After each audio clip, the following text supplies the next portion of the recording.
Welcome YouTubers, this is Necro Arcanist XRRR in association with Bandit 1569, bringing you next episode in Book 1 of the Necrosis Chronicles, Hell's Crusade. If you haven't yet listened to chapters 1 through 18, then do so now to avoid spoilers.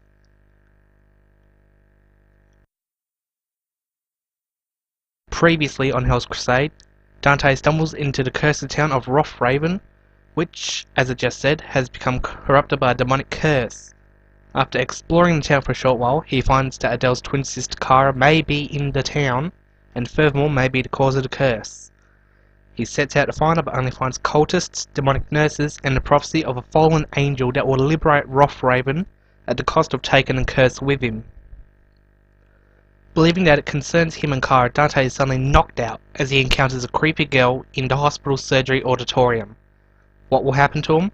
Find out in Hell's Crusade. Chapter 19, Atonement of the Flesh. Back in Australia, Raziel and John had nearly exhausted themselves in their search for Dante. Following the strange vapour trail, they managed to dig a tunnel over a kilometre long and nearly 1/10 as deep into Mount Owen. Still no sign of Dante, said John, and the trail seems to be running out. Don't know how he managed to go this far, said Raziel. I think that creature did get to him. Well, we can only hope that he hid in the crack, waited to escape the wall, then got out, and he's probably on his way back home now. We can only hope. Then again, if that creature did get him, I call dibs on killing it. Teach the long-haired bastard to eat my square M&M. Come on, let's just get the hell out of here. Everyone else is friggin' waiting on us. At that moment, a loud rumbling noise shook the walls of the cave and the two prepared to fight. All of a sudden, Vincent came rolling down a tunnel. John and Raziel leapt to the sides to avoid the human boulder, allowing Vincent to crash into the wall and tunnel through it, giving entrance to another tunnel. As Vincent stood up and walked out in front of John and Raziel, the white mist began to pour back out by the bucket load, enveloping the three up to their waists. Adele, with the bandage still around her leg, and Brooklyn and Zoe close behind, both wearing their ghost outfits, all came running down together, careful not to trip. "Hey, you alright, Vinny?" asked Adele.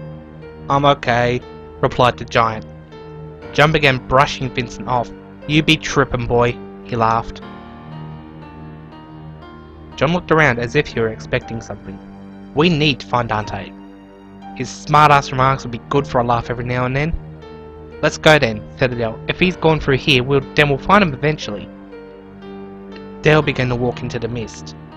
"Deciding to take the lead for once?" asked John. "You bet," replied Adele. "I'm a strong woman, brave enough to make my own decisions. If she had the courage to do what she wanted and it only got her so far, I might as well find some good in that heartless wretch and make my own stand on life. Zoe told me that."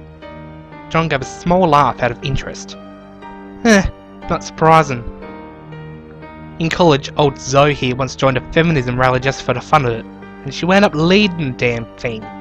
I just wish her woman maniacs didn't trash my dorm in protest. "I said I was sorry," commented Zoe. "I'm just pissed about the fact that I had to clean it up, even though I actually supported you lot." Vincent laughed. "I thought Dante would fit in feminine rally." "I didn't join the rally. Zoe hired me as a bodyguard because a group of guys started a masculinism rally to keep the women subservient. Knocked out nearly 30 dudes alone trying to stop the girls, as well as a couple of random weirdos who attacked them during the night rallies on the street. Problem was, the girls were going to prank the masculinist storms, and I was out of town that night. I had to bail Bob out of jail because he looked like an infamous serial killer in the area. Anyway, they got the wrong side of campus and trashed my room. At least I managed to stop them before they hid rotten food in the air conditioners," interrupted Zoe. "It's a good thing you're the only metalhead I know who actually bought the CD of Marilyn Manson's Power Emperor instead of downloading it online." "Well, it was a rare collector's edition signed by all the band members, plus the members of the Marilyn Manson tribute band who done the opening act. Only 10 were signed like that, and the other 9 were destroyed in a fire, started by the religious types that last stopped that tour. It's well worth $100 on eBay then, well worth $1 million now. Anyway, we've gotten off track. If you're going to step up and take a stand, Adele, then be my guest. Just don't be surprised when some chauvinistic arsehole tries to shank ya." Adele cringed at the thought. "Oh, but I got him, no," continued John, slightly sadistically. Ain't often enough for someone to get the drop on me, but they don't live long enough to enjoy the rarity of the moment. I managed to hit him that hard in the head, he developed whatever it was Stephen Hawking has. John waved his arm out into the fog, allowing Adele to step past him and lead the group into the abyss. Meanwhile, back in the town of Rothraven, Dante awoke. His sight messed up, as if he was hungover from a birthday in which every party guest brought a whole keg of beer for him to drink each. Jesus fucking Christ, he exclaimed. When was I hit by a fucking train? Dante jumped up and looked around. He noticed that he was inside the strange girl's room. The white walls were coated with blood that, thankfully, did not seem to be his own. Within the splattering, he could see heavily distorted writing that was of dried blood, whereas the rest of the walls were still wet. The best Dante could make out from the writing was, "Seek me no further," but there was far more to the message than that. Resorting to his brains, he tried to figure out the rest. Compelled to obey, death awaits, mortal born. Dante looked around, slightly fearful and frustrated. He decided to leave the room as the girl was no longer in sight, but there was only one door and it was boarded up. He tried to see through the windows, but what was not bloody was fogged up. There has to be a clue here somewhere. If spy movies are of any use, then there might be a hidden passageway somewhere. Dante laid out his options. Inside the room was a small writing desk with a large mirror fixed to it, a chair and a dressing table with 2 drawers, a quilted bed, and a bookcase with nothing but a black chalice sitting on the topmost shelf. Looking for a clue, Dante sat down at the table. Judging his previous experiences, he thought that finding a diary would be crucial towards finding anything useful, but there did not seem to be any. Checking the drawers first, Dante found 2 antique coins made of black metal and a leather pouch made to contain fluids. He opened the pouch, but there was nothing inside. Turning to the bookcase, Dante found nothing apart from the chalice. Feeling behind it, there were no open passageways. So Dante took the chalice from the top shelf and saw that there was a silvery, milky white liquid inside of it, the smell being more revolting than that of the blood lining the walls. Dante ripped a small segment of the bloodied lace curtain and dipped it in the liquid, and the lace came out clean. Realizing this, Dante poured half of the liquid into the pouch, and then threw the rest of it at the wall before placing the black chalice back on the shelf.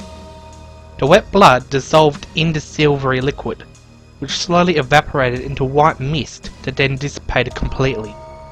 The full message now wrote, in clean, cursive writing, "Seek me no further, for I am compelled to obey, by thanks to a curse placed on myself by an evil demoness. Trapped forever in time, those of purest heart see not my suffering and are convinced to run. The rest, however, are able to see my curse, and are convinced to follow. My curse forces me to slay those who try and save me. Death awaits all those of mortal born, only demons can free me of their own work." As Dante finished reading, the walls mysteriously became coated in blood once more. Loud, heavy footsteps could be heard marching towards the door, forcing Dante to duck and roll under the bed. He watched as the door burst open, and a tall man with a coat exactly like his own burst into the room. Behind him, he dragged by the legs an unconscious girl, bound and gagged in mouldy ropes. Dante recognized the girl immediately, as it was the final girl he had saved from the fire months ago at the Young Women's Academy of Silent Hill. Her body, clothed in a white long-sleeved shirt and shorts, was nearly torn apart, as she was wounded while struggling to escape the man dragging her. Her eyes opened and she was just about to see Dante, but then she was hoisted up onto the chair. The tall man threatened her in a rough voice. "Where are the rest of them?" He ripped the girl's gag out of her mouth, throwing it aside. "Tell me where your friends are! I'll make this quick!" Several more people, dressed in robes, walked into the room. Dante could not see their faces from his angle, but the smell of their collective feet wasn't nearly enough to make him pass out. He was hoping to rescue the girl, but there were far too many people for him to take on now. "Go to hell!" screamed the girl. "You go to hell and you die!" "We're already there," said the tall man. "The ritual is incomplete. However, the blood from you and the other survivors will complete the circle. As long as you tell us where they are, we will not make you or them suffer much." "I won't tell you. Believe me when I say we will not take this lightly. If you fail to provide us with what we need, we will torture you endlessly until you do." "Shut up!" One of the cultists smacked the girl across the face. "You shut up, bitch," he said. The cultist then turned to the tall man. "Gagger, we'll go to the Chamber of Suffering. Perhaps she'll be willing to talk when she sees the various contraptions that will rip off her flesh." The cultist bent down and picked up the rope, which the tall man snatched out of his hands and tied around the girl's mouth, before proceeding to drag her away again. Dante could do nothing as he watched the helpless girl, who caught sight of him, somehow recognised him, and albeit muffled, tried to plead for him to help her. The instant the group was out of the room, Dante made a rush for the door, but it slammed itself shut and boarded itself back up via unseen forces. Dante peered through the keyhole, but there was nothing there. Dante then tried to shove his sword underneath the boards to pry them off, but the blade was too long to fit in between. He went to scratch his head and realised that he was still wearing the metal mask he had carved out of the car. He took it off and wedged it between the boards, and after some struggle, Dante finally managed to remove one of the boards. Then he proceeded to take the rest out in this manner. Once he was finished, he put his mask back on, but then at that moment he heard heavy footsteps marching towards the door again. He ducked behind the door and was nearly crushed by the force of it being thrust open. He did his best to hold it open as to avoid suspicion, as the tall man and occultist stormed into the room and began to check the furniture. "Where is he?" cried the tall man. "The fallen angel is in this room somewhere and we cannot let him disrupt our plans."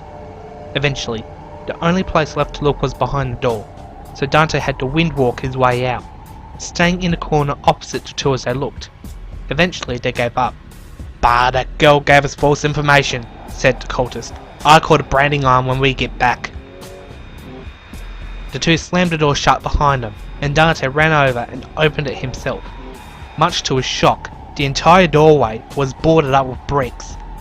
"How the hell?" he remarked. Dante tried to knock down the wall, but it seemed too solid to be broken, let alone pushed over. In frustration, he slammed the door shut, but then he remembered that he still had the key. Seeing how strange and surreal the physics of this world was, he fumbled around in his pocket and found the key to the room. He shoved the key into the lock and turned a complete half circle before the door opened by itself. Dante then took the key and left the room. He was now in a long dark hallway. The roof and floors were made of metal grating that seemed to be lined with heads that stared at him. The walls were prison cells, and the prisoners that were inside were reaching out, trying to grab at Dante. However, he simply disappeared and began roaming through the holes, trying to avoid being caught by his movement. Despite this, he made no noise as he ran down the corridor, and at the sound of screams, he dived through a barely open door and sneaked inside a room filled with fog. Using it to his advantage, Dante looked around for the source of the screams, but he could not see anyone or anything. However, in the far end of the room, a massive globe barely shined through the fog. Dante walked up and examined it closer to reveal that it was a fan, but was not turned on. There was a lever beside, so he pulled it and the fan began to turn. The fog was sucked out of the room as a mechanical whirring noise filled it. Looking around, Dante saw that the room was a giant circular area, reminiscent of the basement of Mountain Heights, where the Golgothan was fought, except it was half the size of the area, and instead of child labour powered crystal generators, the walls were lined with various torture devices, some with corpses still inside of them. The centre of the room had a series of stone pillars with human hearts sitting on top, some of which were still beating. Walking around the torture devices, Dante eventually came across a stretching rack. The poor girl was already dead, having been tied to the rack and then impaled repeatedly with massive nails. Some were the size of Spearin's massive claws. Dante shook his head and sighed. I'm too late. Sad to see such a pretty thing go to waste. I know, came a voice from behind.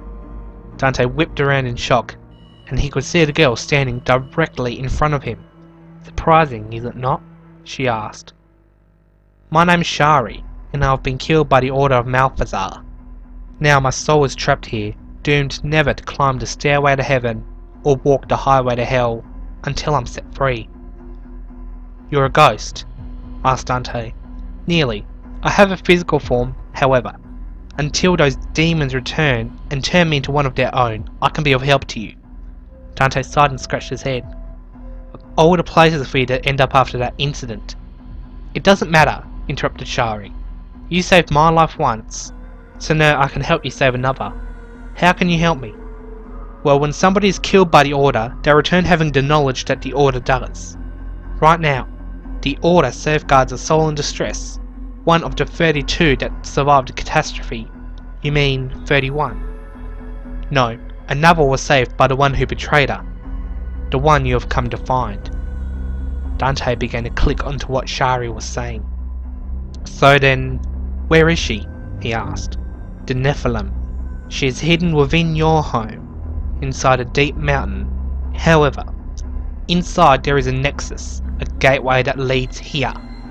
There are many hidden entrances to Rothraven, but they are hidden within perilous places that so many people fail to live long enough within to find a gate. All of the gates lead here, and when the spell over this town is broken, they will all lead to what you seek. So, I just have to lift the curse to find Kara. That's right. This Palace of the Damned is a giant catacomb, stretching deep into the Earth's own flesh.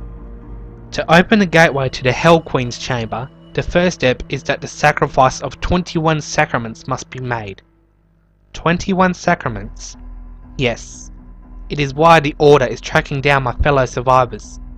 When your comrades returned us home, we found members of the Order waiting for us, and they dragged us all into this living nightmare. See those pillars in the center of the room? Dante looked past Shari, and there were 7 pillars arranged in a circle, with one sitting off to the side. All of the pillars in the circle had beating hearts, while the one left out had nothing. Take my own heart and place it upon the altar, said Shari. Although the Order is required 21 sacrifices of hearts, you can work a way around it. Are you sure? I've already had to sacrifice somebody just to get this far. So that is 1. There are 7 hearts here to be taken, so that is 8. There are 13 members of the Order at the moment, so if you offer their hearts to their god instead of them offering the other girls, then the first breach will be open. At that moment, an array of footsteps could be heard outside of the room. That's them! Quickly, you have to kill them! Dante brandished his sword, spread his dark wings, and flew up above the central altar of 7 pillars, while Shari turned around and mourned over her own corpse. 12 cultists walked into the room, chanting. Behind them, they dragged the 30 girls who were previously hiding from them. Hidden out of sight, Dante waited for his moment to strike. Then one of the cultists pointed out, "Look, there's a fallen one! Quickly, we have to consecrate her before she escapes!" Deciding that now was better than ever, Dante floated down, acting all high and mighty, as was his personality. "You shall not touch her!" shouted Dante, hovering over the pillars. "You will let these girls go, before I sever the chains that bind your damned souls to this earth and plunge them into the abyss." Dante spread both of his arms out, looking towards the sky as if he were ascending to heaven. "The Lord Almighty has seen the sins you have committed, and he has sent me as the hand of his wrath. I am the angel of death, and the time of ascension is at hand." Dante slowly waved his katana in front of his face, glaring over the face of the blade. "Don't come any closer, Angel," called one of the cultists, "or the little skanks will get it." Dante sneered. "Is that so? My body is vengeance for the fallen, and my blade is perdition. Care to see what it is like?" Dante disappeared in a burst of smoke, and he began to perform his blade dance, eviscerating the entire group of cultists, while leaving the girls untouched. Dante reappeared over the pile of corpses, and somersaulted in mid-air, landing just behind the group of girls. He then set about to free the tortured girls, while 12 stone pillars emerged to make an outside circle, with just a single gap. "There's only one left," said Dante, "so where's the big guy?" Dante began to carve out the cultists' hearts and placed them upon the altar pillars, while Shari did so with her own heart. As the final heart was placed, the final pillar rose into place. The tall man in the trenchcoat barged into the room, causing all of the girls to run behind Dante in fear. "It's the butcher!" they cried. The man looked around and saw the bodies of his brethren. "So, the 21 sacraments is nearly complete. There only remains one question. Whose heart shall bear the ultimatum? Mine or yours?" "I'll put my bets on yours," said Dante. "I can cut it out from all the way over here." "You talk big for such a little boy." Dante rushed forward and slashed repeatedly at the butcher. However, he blocked every hit with his hands that were encased in tight, human skin leather gloves. "Your powers are nothing," he taunted. Dante was shocked, but then he pulled a smug face. "Perhaps my powers are nothing, but his isn't." The butcher turned around, only to get a gigantic blade shoved through his face, killing him instantly. "Nice one, Stan," said Dante. A giant pyramid-headed figure wearing a human skin leather apron trudged into the room, dragging a sword of monstrous size behind him. However, the pyramid-shaped helmet was not like Stan's. The helmet was facing diagonally, whereas Stan's was aligned with his sides. The front point of the pyramid was elongated and pointed down, and the figure was not wearing Stan's signature guitars. On top of it all, the figure was over 8 feet tall, whereas Stan was only 6. "Holy shit," muttered Dante. The figure swung its sword down upon Dante in a matter of seconds. However, the giant figure burst into the room and grabbed the sword, pulling it away. "Vincent!" shouted Dante. "How the hell did you find me?" Vincent threw the giant monster away down the corridor. Then he pointed at the group of girls hiding behind the pillars in the middle. "We came down here looking for you," said Vincent. "I saw the girls and followed. Knowing what you're like, I thought you wouldn't be far." Dante scooped down and ripped out the butcher's heart with his bare hand. Then he drew his sword. "Can you take him on, Vince?" "You trust me. I'll kill him. Then I take girls to safe." More members of the Order came running from behind the dazed creature with weapons at the ready. "Keep him safe then, and I'll go on ahead," said Dante. "If I'm lucky, I'll find another way out of here." At that moment, Raziel entered the scene, bounding off of the Order members' heads, landing behind Vincent, who was tackling the cultists to the ground and ripping off various body parts, all the while blocking attacks with the lion heart. "There you are, shampoo brain," said Raziel. "We've been fucking worried sick about you." "No time to explain," said Dante, "but I'm close to finding Kyra. Where the hell are the others?" "Well, Dad and the Lords are holding off backup. Adele should be right behind me." At that moment, Adele burst into the room in a similar fashion to that of Raziel's entrance, landing awkwardly off balance due to the fact that her leg was still wounded. "Hey, take it easy," said Raziel. "Dumbass thinks we're closer." Adele's face lightened up. "I need you two to watch Vincent's back," said Dante. "Hell no," said Adele. "We're coming with you. If it's about the fact that you want to see your sister, I get it. However, he can't hold off that many jerks on his bloody own. You at least stay with him as medical support."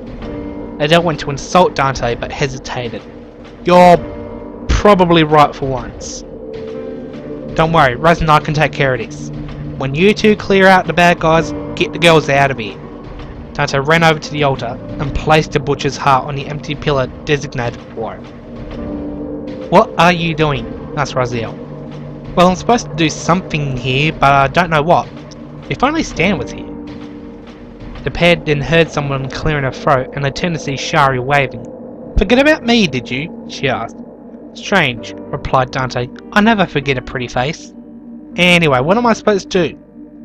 "Well, according to the 21 Sacraments ritual, the hearts are to be divided in groups of 3, and then each group is to be destroyed in a different manner while reciting a prayer of sacrifice towards the god Maltazar. Then the gateway to the next area will open." Dante looked around the room, examining the torture devices. "You mean each group of 3 hearts has to be destroyed differently?" he asked. Raziel examined the room. "Well, there are 7 groups, and I can think of at least 7 different ways using the machines here." "Okay then, but does this have to be for Maltazar?" Shari seemed puzzled for a second. "Probably," she said, "but then again, a blood pact is a blood pact. Any deity should do, I guess." Raziel seemed intrigued. "Then I think I've figured out how to do this." Raziel gathered 3 hearts from the outside circle and walked over to a furnace with a branding iron glowing white hot inside. He raised the hearts above his head and improvised a ritualistic chant. "In the name of Abaddon, Primarch of Fire, I sentence these hearts to the flame as keys to the gate." Raziel then threw the hearts into the furnace and watched them burn away to ashes. Dante got the general idea and gave it a try himself. He raised his katana up high, shouting, "In the name of Odeon, Hunter of the Dark, I sentence these hearts to the knife as keys to the gate." Dante swung his sword down and cleaved 3 hearts in 2. Adele then ran up and grabbed 3 more hearts. Then she saw a small hammer on the floor, which was really a large rock with a wooden handle. She placed 3 hearts on the floor and lifted the hammer up over her head. "In the name of Hecate, Seraph of Time, I sentence these hearts to the stone as keys to the gate." Adele brought the hammer down and crushed the hearts to a pulp with a single blow. She then ran up and tag teamed Vincent to give him a breather from the battle. Adele took his place and cut down cultists left and right with the sacred hymn, while Vincent picked up 3 more hearts with one hand, and then he began to look around for something to destroy them with. He noticed a pool of green liquid. "What that?" he asked. "It's an acid bath," said Shari, "to dispose of the dead bodies." Vincent held the hearts over the pool and shouted, "In the name of Leviathan, Atlantean Destroyer, I sentence hearts to water as keys to the gate." Vincent dropped the hearts into the acid and watched them melt away. At that moment, Luke and Brian fought their way into the room, killing off most of the cultists to leaving the rest to Adele. "What are you kids doing here?" they asked. "Trying to open a gate," said Dante. "You're welcome to join us." "Easy," said Brian. What do we have to do?"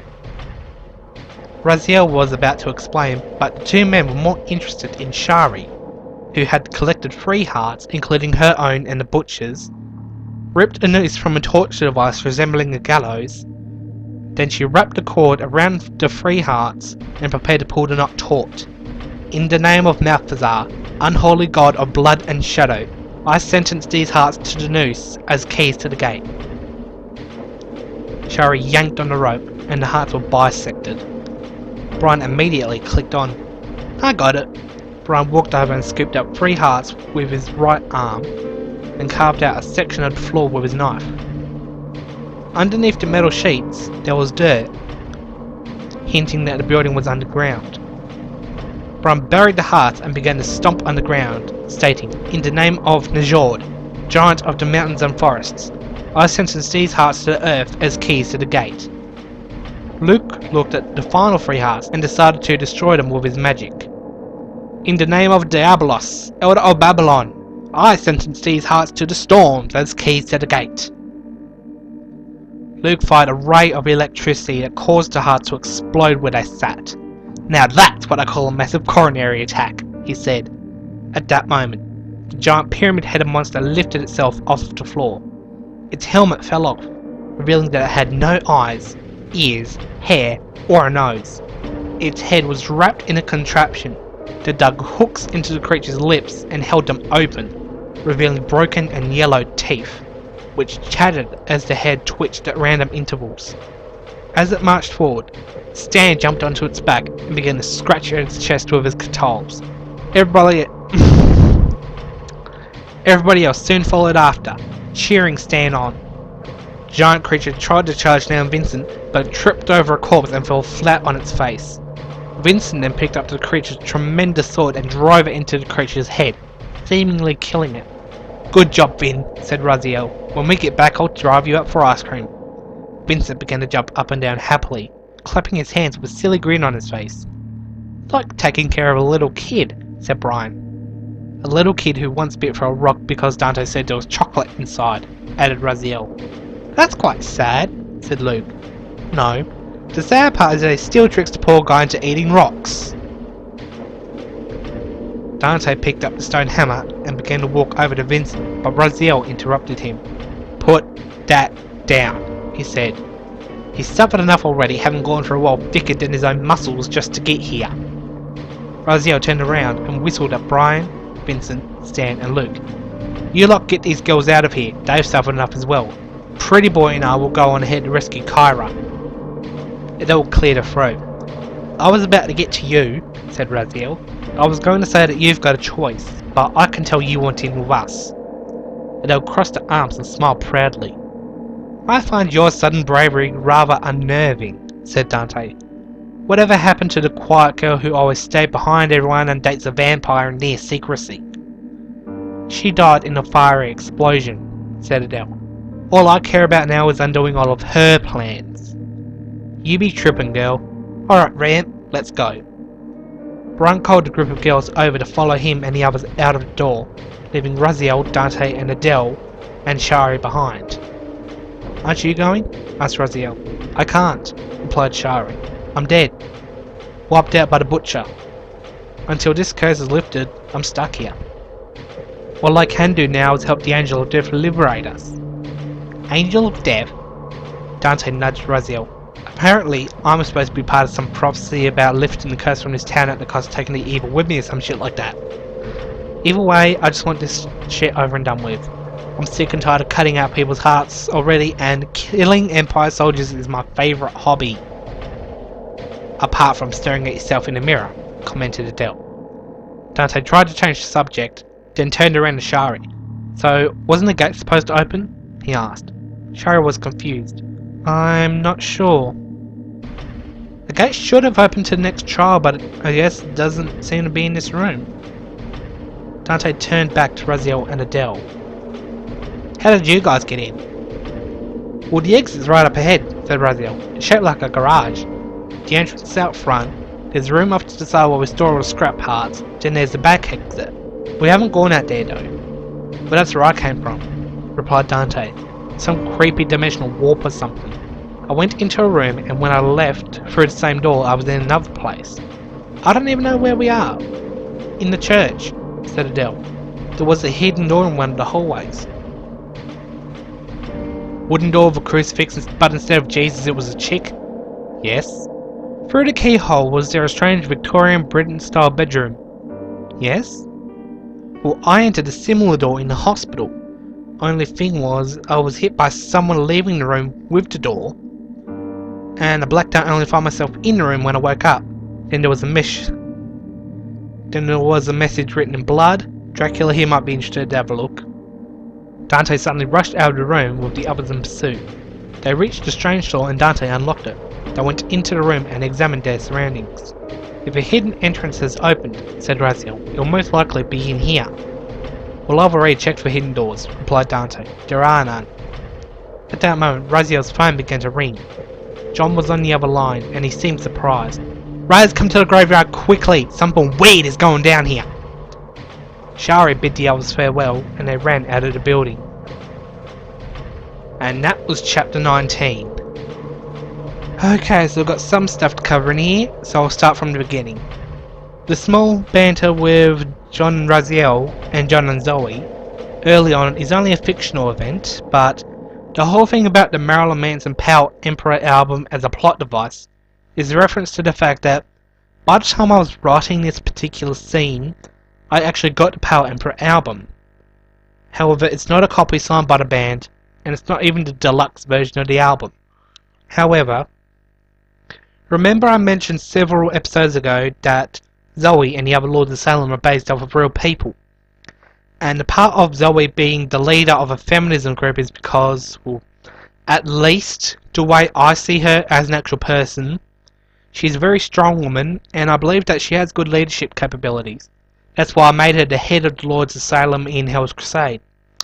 However, I know that she can also be quite cheeky if she puts her mind to it, hence why, in the book, she decided to prank the anti-feminists by trashing their rooms and sticking rotten fish in the air vents. Despite the light-heartedness of this scene, I thought it would ease some of the tension between the creepy nature of the last chapter and the downright horrific turn of events that took place in this one. Shari being murdered and rituals and all that.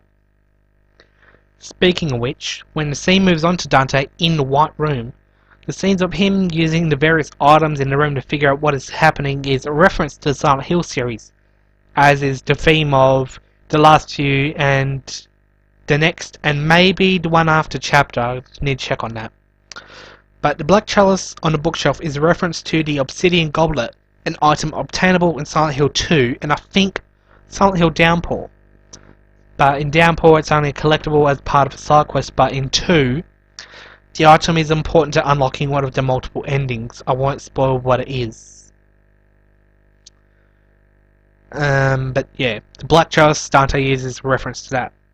Now, the cult that Dante fights, the Order of Malfunctioning, in this chapter is a reference to the Order of Silent Hill from, of course, Silent Hill Revelations, the second movie which was based off the third game. They're a bunch of sadistic zealots who believe that the whole world is the same as the cursed town they're trapped in, and the only way to repent is through extreme suffering in the name of God. But then again, some of the world nowadays is kind of like that. However, some of the torture bits are actually from like the Saw movies, because why not? I'm going for shock and awe with the horror inspired chapters, so I'm trying to push the envelope as far as I can tolerate.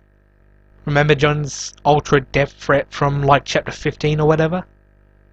Or was it chapter 13 where they wake up in the laboratory after killing Atlas? Yeah, it was chapter 13. I don't have good memory. There's some places and topics so dark that even I won't tread lightly, and you'll learn a bit about that as this series goes on. Anyway, the sacrifice of the 21 sacraments is a reference to Silent Hill 4, The Room. Some spoilers here. The antagonist wishes to reach his goal by sacrificing 21 people as part of a ritual. No shit. However, the game's version of the 21 sacraments is quite different to mine. Go play the game for yourself if you want to learn why. And yeah, Dante claiming to be the angel of death from the prophecy is just part of his ego taking over. I mean, you'd expect Dante to get all high and mighty if he's supposed to be the chosen one. By the way, any Silent Hill fan will know of the famous Pyramid Head, as stated earlier when introducing Stan's battle-ready Sanglemancer character design in chapter 8. And yeah, well, adding the actual Pyramid Head from Silent Hill in for Dante to fight was just a cameo because, well, I love Silent Hill, but I did make my own alterations by giving Pyramid Head an actual face underneath. There is a point to that, which I'll make later, yeah, in next episode. And the Butcher character is a reference to Silent Hill Origins, as the Butcher is the main character, Travis Grady's version of Pyramid Head. Like, the Butcher for Silent Hill Origins has the same purpose of Pyramid Head in Silent Hill 2. And I think that's all for now, so I'm going to do the music credits now. So, at the beginning, while John and Raziel, and later John and Adele, were talking, First Winter Snow plays, a song from Newgrounds by Karthon. I've used this a lot in the latter half of the series so far. When Dante Wakes Up, Diary of Undertaker plays, a song from Newgrounds by Yanni76. I think I've used that one in previous chapters. When the cultists drag Shari into the room and Dante hides, Regards from Silent Hill Homecoming plays. When Dante enters the Chamber of Suffering and chats with Shari's ghost, Grim Reaper Lullaby plays, another song from Newgrounds by Coxukr. Still not sure how to pronounce that. But yeah, like First Winter Snow I've used a lot before, and I'm starting to think that the author's name, it's actually a very dirty pun. So yeah, if it is, I did not catch on to this, and I'm actually good at catching on dirty jokes. So yeah, points to you, mate. When Dante fights the cultist alongside the Butcher, Mary Battle from Silent Hill 2 plays, and afterwards, during the outro, Acid Horse from Silent Hill Origins plays, towards the end. I'm starting to make a Let's Play of the first Silent Hill game as of this moment, but it's taken me a while to do so, and I cannot guarantee consistent uploads on my channel, as I do plan to put the gameplay on my own channel so I don't clog up Bandit1569's channel with my own stuff, even though I'm already putting pretty much all of my audiobook stuff on there, even though I do only put collaboration projects up on his channel. I did say in the last chapter that I will be doing some RPG Maker horror games, but I think that, yeah, since I'm doing that, I'm doing older Silent Hill stuff for Hell's Crusade, I decided to put that idea on the back burner for now. So I'm going to be doing the first Silent Hill game, and then I've been looking on the RPG Maker Horror Wikia, and I had a look at some games that I might be interested in playing. Games like Mad Father, Bandit1569 doing his own playthrough. I think he's forgotten to play it actually. And popular YouTubers like Jacksepticeye, Markiplier, and I think even Cryotic have been doing. Yeah, they've done Mad Father in the past. Cry's done The Crooked Man. I think Mark's done The Crooked Man. Mark's also done like The Witch's House. And well, not an RPG Maker horror per se. Corpse Party is a popular one that has been done by both PewDiePie and Cry. And the design is, yeah, it's really good. Like, it's a very good game. So if I can ever get my hands on it, I might actually play that. I've actually got the anime for Corpse Party, and it's pretty shocking. So to see the Corpse Party game series play out is actually good. There are 2 sequels I know of, and a YouTuber called Manly Badass Hero actually did sequels. And if I remember correctly, I actually read on the RPG Maker Horror that he actually did a little voice acting for one of the games. So yeah, Manly Badass Hero, tops to you for actually getting your name out there, sort of.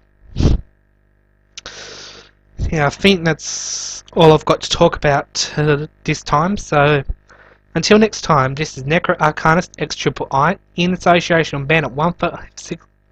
Nice voice crack. In association with Bandit 1569, signing off. Stay classy, YouTube.